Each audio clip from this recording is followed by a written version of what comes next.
Une foule de gens se mirent à sa recherche et arrivèrent jusqu'à lui. Ils voulaient le retenir afin qu'il ne les quittât point.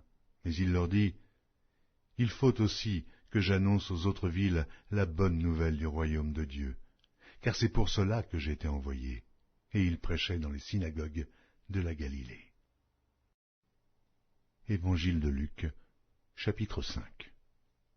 Comme Jésus se trouvait auprès du lac de Génézareth, et que la foule se pressait autour de lui pour entendre la parole de Dieu, il vit au bord du lac 2 barques, d'où les pêcheurs étaient descendus pour laver leurs filets. Il monta dans l'une de ces barques qui était à Simon, et il le pria de s'éloigner un peu de terre, puis il s'assit, et de la barque, il enseignait la foule.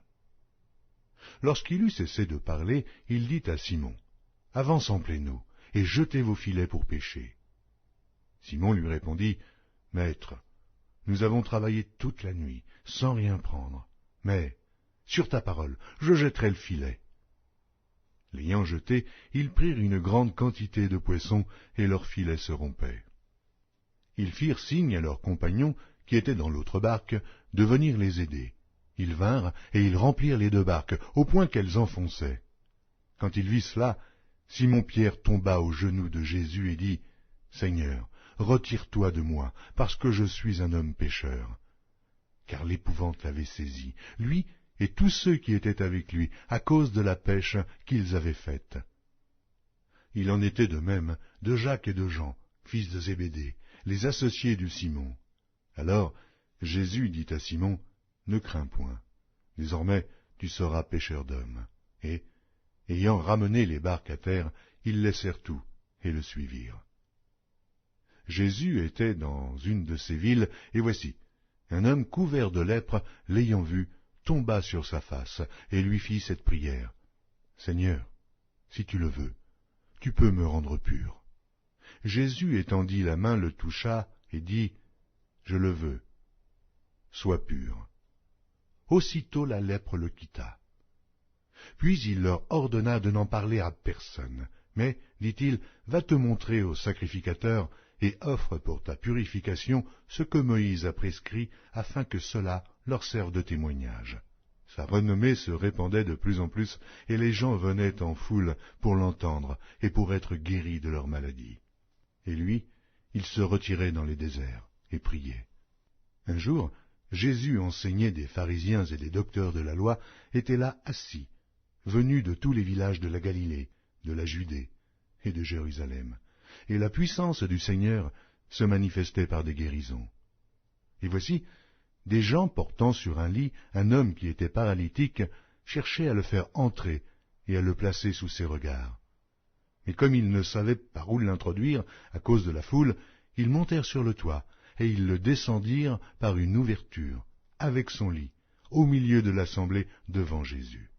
Voyant leur foi, Jésus dit, « Homme, tes péchés te sont pardonnés. » Les scribes et les pharisiens se mirent à raisonner et à dire, « Qui est celui-ci qui profère des blasphèmes?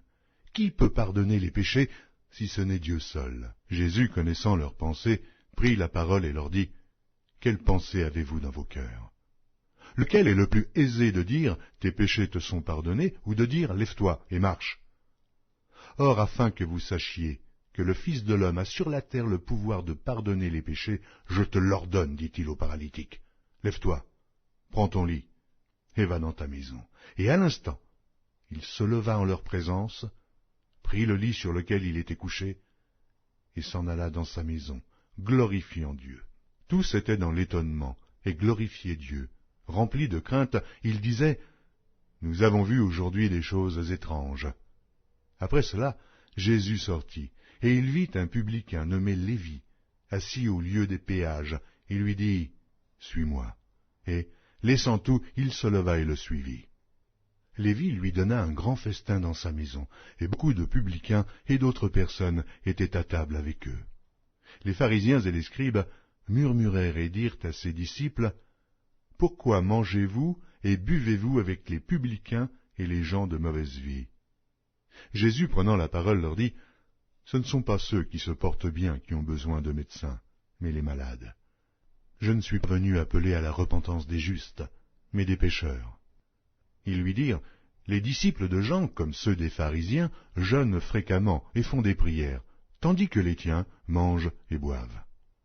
Il leur répondit, pouvez-vous faire jeûner les amis de l'époux pendant que l'époux est avec eux? Les jours viendront où l'époux leur sera enlevé, alors ils jeûneront en ces jours-là.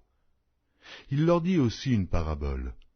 Personne ne déchire d'un habit neuf un morceau pour le mettre à un vieil habit, car il déchire l'habit neuf, et le morceau qu'il en a pris n'est pas assorti au vieux.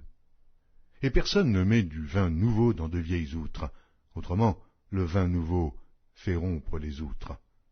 Il se répand, et les outres sont perdues. Mais il faut mettre le vin nouveau dans des outres neuves.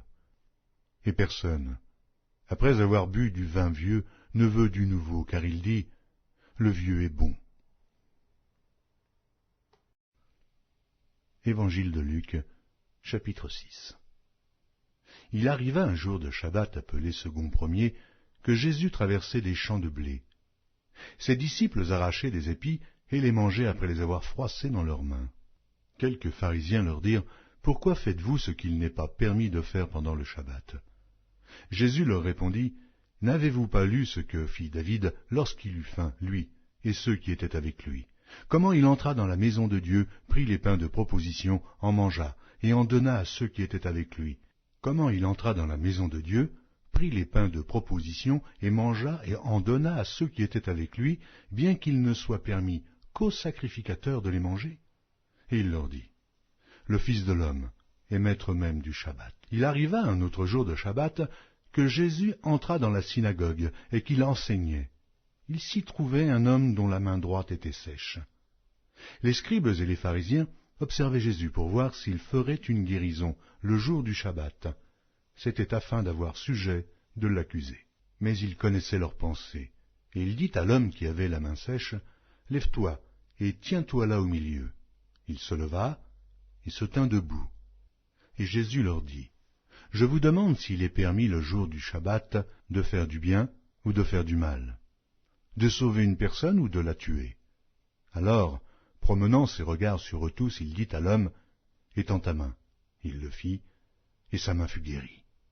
Ils furent remplis de fureur, et ils se consultèrent pour savoir ce qu'ils feraient à Jésus. En ce temps-là, Jésus se rendit sur la montagne pour prier, et il passa toute la nuit à prier Dieu. Quand le jour parut, il appela ses disciples, et il en choisit 12, auxquels il donna le nom d'apôtres. Simon, qu'il nomma Pierre, André, son frère, Jacques, Jean, Philippe, Barthélemy, Matthieu, Thomas, Jacques, fils d'Alphée, Simon, appelé le Zélote, Jude, fils de Jacques, et Judas Iscario, qui devint traître. Il descendit avec eux et s'arrêta sur un plateau, où se trouvait une foule de ses disciples et une multitude de peuples de toute la Judée, de Jérusalem et de la contrée maritime de Tyr et de Sidon. Ils étaient venus pour l'entendre et pour être guéris de leur maladie. Ceux qui étaient tourmentés par des esprits impurs étaient guéris, et toute la foule cherchait à le toucher, parce qu'une force sortait de lui et les guérissait tous.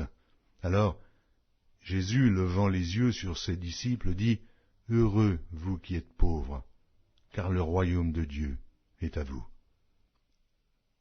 Heureux, vous qui avez faim, maintenant, car vous serez rassasiés. Heureux, vous qui pleurez maintenant, car vous serez dans la joie. Heureux serez-vous lorsque les hommes vous haïront, lorsqu'on vous chassera, vous outragera, et qu'on rejettera votre nom comme infâme à cause du Fils de l'homme.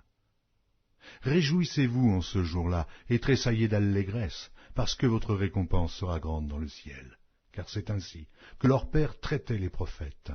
Mais malheur à vous, riches, car vous avez votre consolation. Malheur à vous qui êtes rassasiés, car vous aurez faim. Malheur à vous qui riez maintenant, car vous serez dans le deuil et dans les larmes. Malheur lorsque les hommes diront du bien de vous, car c'est ainsi qu'agissait leur Père à l'égard des faux prophètes. Mais je vous dis à vous qui m'écoutez, aimez vos ennemis, faites du bien à ceux qui vous haïssent, bénissez ceux qui vous maudissent, priez pour ceux qui vous maltraitent. Si quelqu'un te frappe sur une joue, présente-lui aussi l'autre. Si quelqu'un prend ton manteau, ne l'empêche pas de prendre encore ta tunique. Donne à quiconque te demande, et ne réclame pas ton bien à celui qui s'en empare. Ce que vous voulez que les hommes fassent pour vous, faites-le de même pour eux. Si vous aimez ceux qui vous aiment, quel gré vous en sera-t-on? Les pécheurs aussi aiment ceux qui les aiment. Si vous faites du bien à ceux qui vous font du bien, quel gré vous en sera-t-on? Les pécheurs aussi agissent de même. Et si vous prêtez à ceux de qui vous espérez recevoir, quel gré vous en sera-t-on? Les pécheurs aussi prêtent aux pécheurs, afin de recevoir la pareille. Mais aimez vos ennemis. Faites du bien, et prêtez sans rien espérer. Et votre récompense sera grande, et vous serez fils du Très-Haut, car il est bon pour les ingrats et pour les méchants. Soyez donc miséricordieux, comme votre Père est miséricordieux. Ne jugez point, et vous ne serez point jugés. Ne condamnez point, et vous ne serez point condamnés. Absolvez, et vous serez absous. Donnez, et il vous sera donné. On versera dans votre sein une bonne mesure, serrée, secouée et qui déborde, car on vous mesurera avec la mesure dont vous vous serez servis. Il leur dit aussi cette parabole. Un aveugle peut-il conduire un aveugle? Ne tomberont-ils pas tous deux dans une fosse? Le disciple n'est pas plus que le maître, mais tout disciple accompli sera comme son maître. Pourquoi vois-tu la paille qui est dans l'œil de ton frère, et n'aperçois-tu pas la poutre qui est dans ton œil? Ou comment peux-tu dire à ton frère, « Frère, laisse-moi ôter la paille qui est dans ton œil, toi qui ne vois pas la poutre qui est dans le tien ?»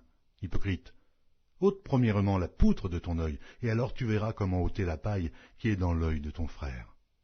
Ce n'est pas un bon arbre qui porte du mauvais fruit, ni un mauvais arbre qui porte du bon fruit, car chaque arbre se connaît à son fruit.